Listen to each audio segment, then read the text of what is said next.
أنت الشخص المناسب له. أعلم أنه يتجاهلك، لكن في أعماقه يرغب في التحدث إليك.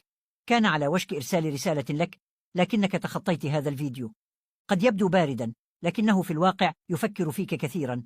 بدأ يدرك أنه ارتكب خطأ، والآن يحلم بك باستمرار. لا تراسليه.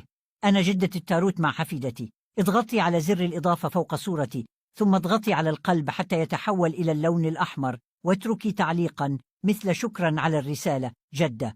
وللتأكد من أن هذا الفيديو لك، اضغطي هنا لمشاركته على واتساب، وانظري إذا كان الاتصال الثاني لك رجلا. إذا كان كذلك فهو علامة من الكون. لا تترددي.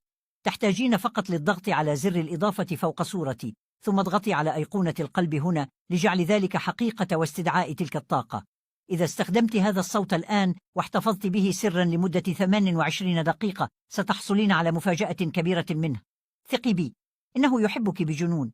إنه يفكر فيك الآن. ستجريان محادثة صادقة، حيث سيعترف بالمشاعر الحقيقية التي كان يخفيها طوال هذا الوقت. إنه مستعد الآن لأخذ الأمور بجدية. أعلم أنك تعتقدين أنه مستحيل لأنه متغطرس وعصبي، لكن إذا حفظت هذا الفيديو وتركت نعم في التعليقات، ستتغير حياتك بين عشية وضحاها، وسيعلن عن حبه لك غدا.